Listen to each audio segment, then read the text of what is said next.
Welcome back to Naidu exam warriors YouTube channel. ఇంకెవరైనా మన ఛానల్ను సబ్స్క్రైబ్ చేసుకోకపోతే వెంటనే సబ్స్క్రైబ్ చేసుకోండి. అలాగే మన వీడియోస్ నచ్చితే లైక్ చేయండి, మీ ఫ్రెండ్స్ అందరికీ కూడా షేర్ చేయండి. అయితే మనకి భారత రత్నాలు ఈ సెషన్లో మనము భారత రత్నాల గురించి అయితే డిస్కస్ చేయడం జరుగుతుంది. సో ఇది పోటీ పరీక్షల్లో చాలా ఇంపార్టెంట్. అయితే మనకి ఇటీవలే కాలంలో భారత ప్రభుత్వము 5 మహోన్నతమైన వ్యక్తులకు ఈ భారతరత్న అయితే ప్రకటించడం అయితే జరిగింది. సో ఆ యొక్క భారతరత్న ఎవరెవరికి ప్రకటించారు ఏంటనేది ఒకసారి డిస్కస్ చేద్దాం. ఈ డిస్కస్ చేసేదానికంటే ముందుగా మనకి భారతరత్న గురించి ఒకసారి మనం చెప్పుకుంటే, భారతదేశంలో ఈ యొక్క భారతరత్న అవార్డుని 1954వ సంవత్సరంలో ప్రారంభించడం జరిగింది. ఆ ప్రారంభించిన సంవత్సరమే 3 వ్యక్తులకైతే ఈ యొక్క భారతరత్న అవార్డుని అయితే ఇవ్వడం జరిగింది.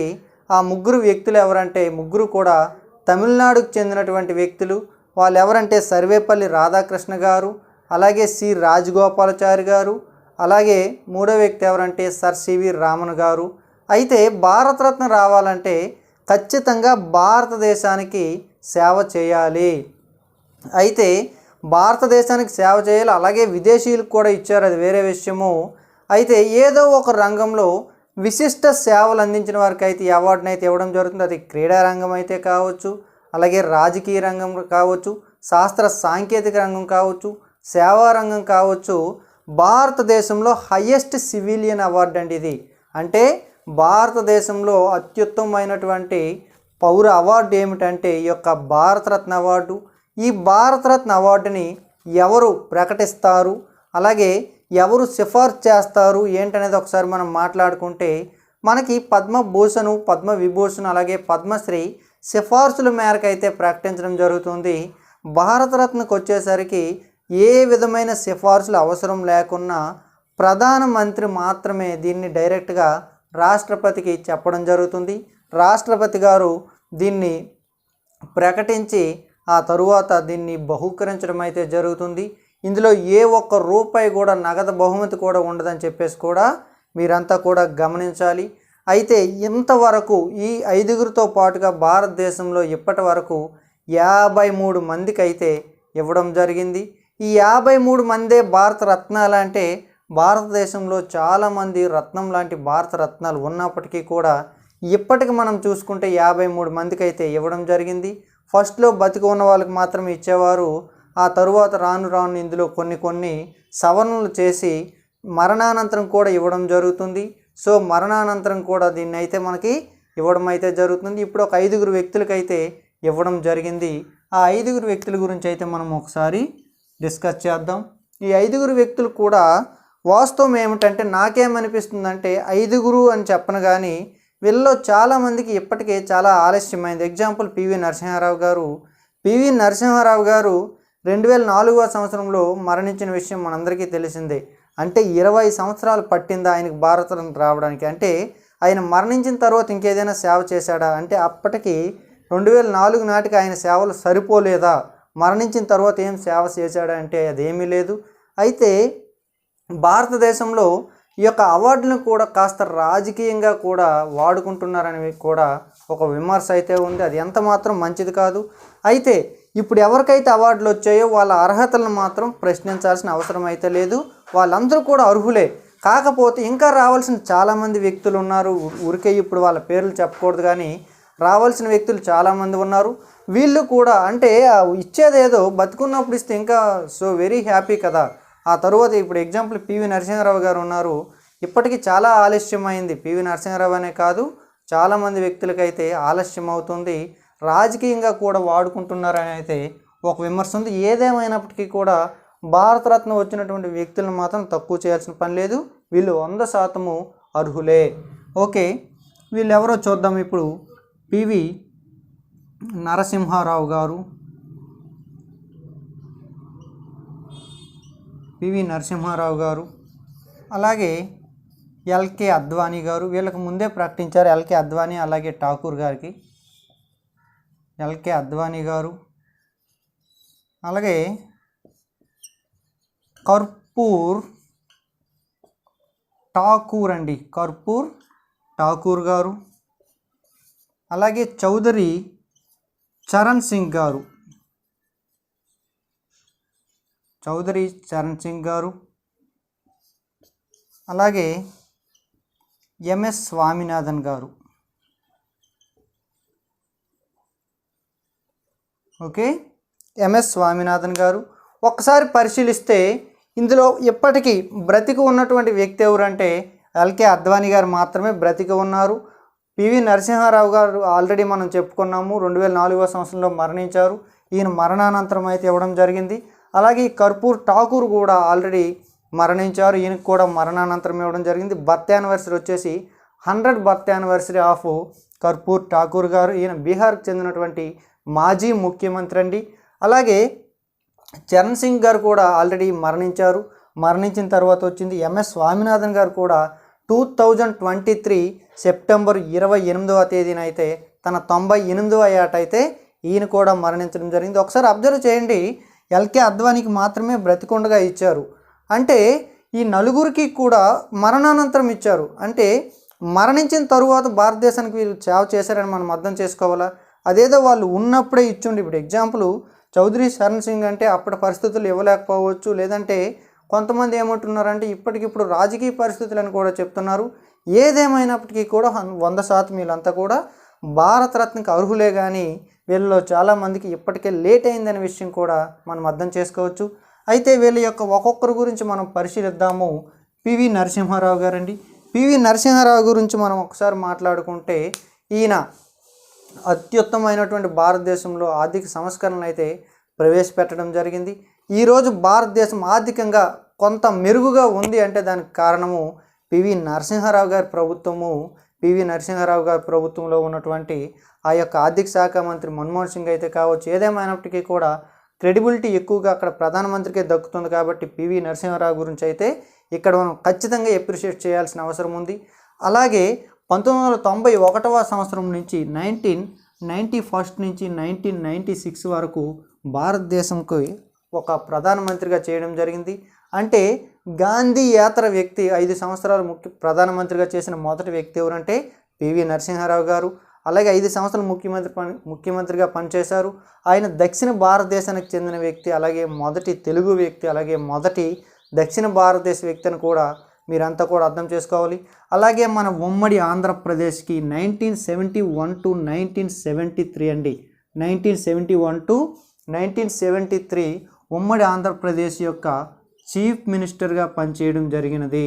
ఈ చీఫ్ మినిస్టర్గా పనిచేసిన సమయంలోనే ఆంధ్రప్రదేశ్లో భూ సంస్కరణలు ప్రవేశపెట్టడం జరిగిందండి సక్సెస్ఫుల్గా.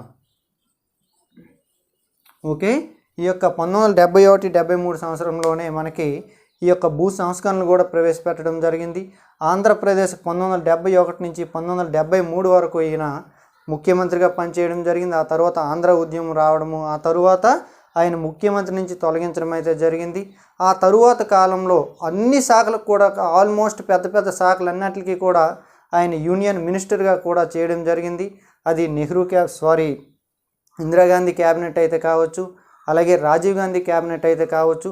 అయితే మరొక ముఖ్యమైన విషయం ఏంటంటే ఈయన బహుభాషా కోవిదుడండి. దాదాపు 17 భాషల్ని అనర్గళంగా మాట్లాడగలడు.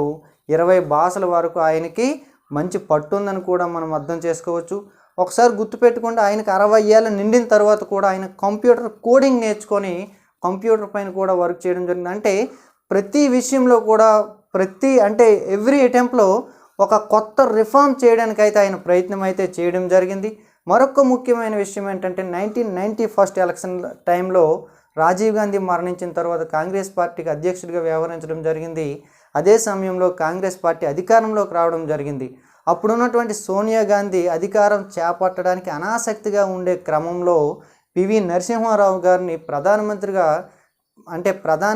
ఈయన్ని పెట్టడం, అంటే పార్లమెంటరీ కమిటీ అంతా కూడా వీళ్ళని ప్రధానమంత్రిగా ఎన్నుకోవడం జరిగింది. ప్రధానమంత్రిగా ఎన్నుకున్న తరువాత మన ప్రస్తుత ఆంధ్రప్రదేశ్లో ఉన్నటువంటి నంద్యాల నుంచి ఈయన ఎంపీగా పోటీ చేసి గెలవడం కూడా జరిగిందండి. నంద్యాల నుంచి ఈయన ఎంపీగా పోటీ చేయడం జరిగినది. ఓకే, నంద్యాల నుంచి. ఇదే సమయంలో ఆంధ్రప్రదేశ్లో మనం చూసుకుంటే ఎన్టీ రామారావు గారు అయితే ప్రతిపక్షంలో, అదే ఎన్టీ రామారావు గారు కూడా అదే టైంలో ఎన్నికలకు పోయే సమయంలో ఆయన మన తెలుగు వ్యక్తి ప్రధానమంత్రి అవుతున్నారనే ఒక ఉద్దేశంతో పోటీకి కూడా నిలబెట్టలేదు. ఆ విషయంలో మన తెలుగు వ్యక్తిగా ఎన్టీ రామారావు గారిని అయితే మనం ఎప్రిషియేట్ చేయాల్సిన అవసరం ఉంది. అలాగే ఈయన లుకిస్ట్ పాలసీని కూడా తీసుకురావడం జరిగింది. ఒకటని కాదు, రెండని కాదు, అసలు ఏ విధంగా చూసుకున్నా కూడా పివి నరసింహారావు గారికి చాలా లేట్ అయింది భారతరత్న. ఇదివరకే రావాలి. ఈయనకి సంబంధించి ఒకసారి గుర్తుపెట్టుకోండి, అప్పటికి భారత ప్రధానులు అందరూ కూడా ఆయన యొక్క సమాధులన్నీ కూడా ఢిల్లీలో ఉంటాయి. అయితే ఈయన కనీసం ఢిల్లీలో అంత్యక్రియలు జరపడానికి కూడా అవకాశం ఇవ్వలేదని అయితే కాంగ్రెస్ పార్టీ పైన అయితే ఒక విమర్శ ఉంది. హైదరాబాద్లోనే ఆయన యొక్క అంత్యక్రియలు కూడా జరిగాయి. సో ఏదేమైనప్పటికీ కూడా పివి నరసింహారావు గారికి యొక్క భారతరత్న అవార్డు రావడం అనేది చాలా హర్షించదగ్గ విషయము. ప్రతి తెలుగువాడు కూడా గర్వపడాల్సిన అవసరం కూడా ఉంది. ఎందుకంటే పివి నరసింహారావు అనే ఖ్యాతి ప్రపంచంలో తెలియని వ్యక్తి అంటూ ఎవరు ఉండరు. ఎందుకంటే ఆయన విదేశాంగ మంత్రిగా పనిచేశారు, రక్షణ శాఖ మంత్రిగా పనిచేశారు. ఆయా సమయంలో కూడా ఆయన యొక్క హ్యాండ్ అనేది గట్టిగా వినబడిందని కూడా మనం క్లియర్గా అర్థం చేసుకోవచ్చు. Okay, clear. నెక్స్ట్ మనం చూసుకుంటే ఎల్కే అద్వానీ అండి. ఈ ఎల్కే అద్వానీ లాల్ కృష్ణ అద్వానీని మనం చూసుకుంటే బీజేపీ యొక్క కో-ఫౌండర్ అని కూడా ఈయన మనం పిలవడం జరుగుతుంది. ఈయన కూడా చాలా సాధించారు. 2002 నుండి 2004 వరకు, 2002 నుంచి 2004 వరకు ఎల్కే అద్వానీ గారు భారతదేశానికి డిప్యూటీ ప్రైమ్ మినిస్టర్గా పనిచేయడం జరిగిందండి. ఈయన పాకిస్తాన్లో పుట్టినప్పటికీ కూడా భారతదేశానికి విశేషమైన సేవ అందించారు. బీజేపీ జాతీయ అధ్యక్షుడిగా పనిచేశారు. అలాగే ఈ యొక్క ఆర్ఎస్ఎస్ మెంబర్గా కూడా ఈయనైతే పనిచేశారు. అలాగే మనం చూసుకుంటే ఇదే పివి నరసింహారావు గురించి పక్కన పెడితే అదే సమయంలో ఎల్కే అద్వానీ గారు చేసినటువంటి శ్రీరామ జన్మభూమి రథయాత్ర అయితే భారతదేశంలో ఉన్నటువంటి హిందువులందరినీ కూడా ఒక ఏకతాటిపైకి తీసుకురావడానికైతే ఈ యొక్క రథయాత్ర అనేది చాలా ఉపయోగపడిందని అయితే మనం చెప్పుకోవచ్చు. అలాగే ఈ యొక్క ఎల్కే అద్వానీ గారు అంటే మంచి డిపార్ట్మెంట్లో వివిధ శాఖల్లో అద్భుతంగా పనిచేయడం జరిగింది. రాజ్యసభలో పనిచేశారు, అలాగే లోక్సభలో పనిచేశారు. 2 పర్యాయాలు ఈయన లోక్సభ యొక్క అపోజిషన్ లీడర్గా కూడా పనిచేయడం అయితే జరిగింది. సో ఈయన సేవలకు గుర్తింపుగా భారతరత్న అవార్డు రావడం కూడా మనమంతా కూడా హర్షించదగ్గ విషయమే.